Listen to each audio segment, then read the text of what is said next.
Hey, it's Lynn, and today I'm coming at you with a book review of Heaven by Mieko Kawakami, a 2009 Japanese novel translated into English in 2021 and shortlisted for the International Booker Prize in 2022.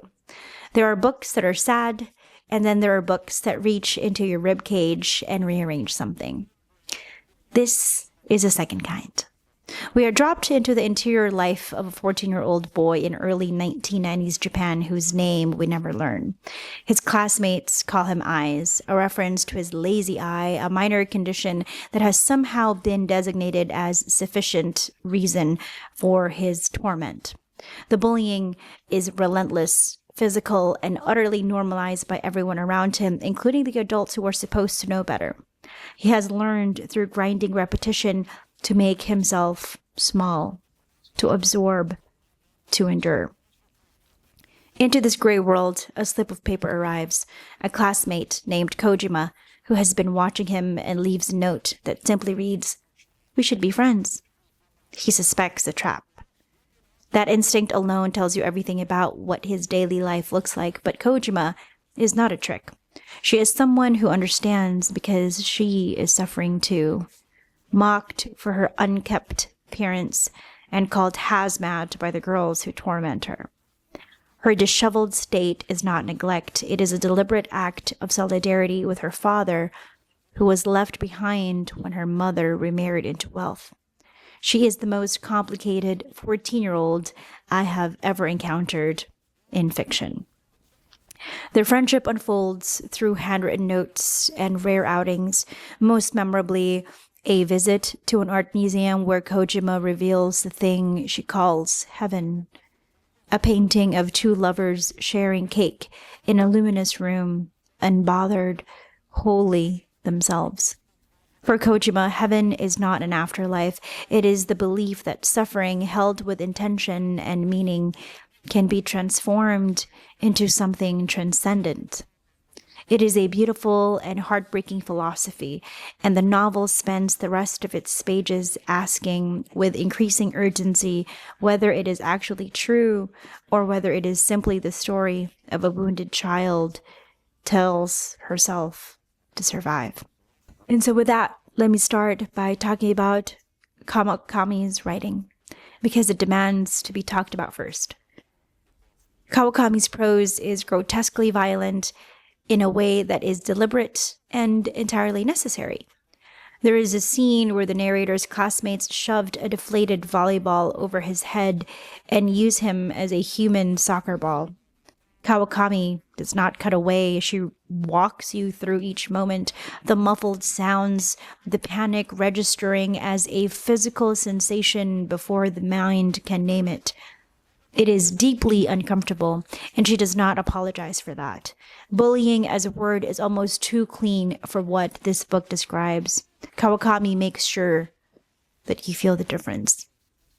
What makes it work is that the violence is always rendered through the body of the person experiencing it, never from a detached observational distance. She refuses you the comfortable remove of the spectator, and because of that, the suffering becomes impossible to dismiss or file away neatly. That is an intentional and sophisticated choice, and she executes it without once tipping into gratuitousness. Then there are the characters. Our narrator is quiet and uncertain in a way that never reads as passive. He is simply someone who has learned that the world punishes visibility, and so he has gone still. Kojima, though, is the one who stays with you. She is prickly and fervent and almost unbearably insincere.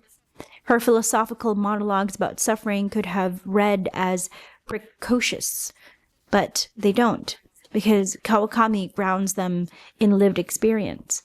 These are not ideas Kojima has read about. They are ideas she has built in the dark, alone, out of necessity.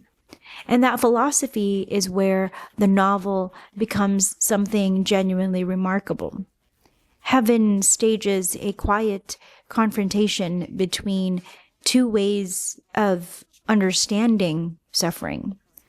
Kojima's almost Nietzschean belief that pain endured with intention becomes meaning, and the nihilistic counter offered by one of the bullies that there is no meaning, no reason, that cruelty is simply an expression of an indifferent universe. Neither position wins cleanly. Kawakami holds both up to the light and trusts you to sit with the unresolved tension. That is not a failure of the novel. That is the novel. It is also a deeply social critique. Every adult in this book is not cruel, just absent, absorbed in their own lives in the way adults so often are. And in that absence, these children are left to construct entire cosmologies from their own wounds. That said, there are two things I kept circling back to. The first is the question of home life. We get glimpses of Kojima's fractured family, but our narrator's domestic world remains largely not there. The way a child learns to receive cruelty or not is so shaped by what happens behind closed doors, and I wanted more of that texture from him, or for him. It would have deepened an already extraordinary portrait of who he was on paper. The second is the ending. It is abrupt, open, does not tie a ribbon. The final sequence is dreamlike and painful, and then it simply stops, and you are left holding the thread of it.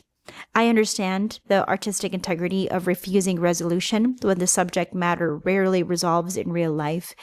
It's just the reader that I am wanted a small mercy at the end of all that suffering, even an imperfect one. What we get is a literary ellipsis, and while I respect it, part of me still aches for the ending that never arrived. Perhaps I was waiting for a happy one. Neither of these is a fatal flaw. They are absences in a work of genuine brilliance, which means they register more sharply than they might in a lesser book. Heaven is 162 pages and will occupy far more space in you than that number suggests. It is a novel about what children are capable of, the astonishing cruelty and the astonishing tenderness, and about what it costs when we fail to look. It is also a book about the stories we construct in order to survive, and about the terrible question of whether those stories are saving us or slowly swallowing us whole. And so with that, I am giving Heaven 4 out of 5 stars. Read it when you're in the right headspace, and read it slowly and let it land. Thank you so much for watching. You are awesome. Stay awesome. And I will see you in my next video. Bye.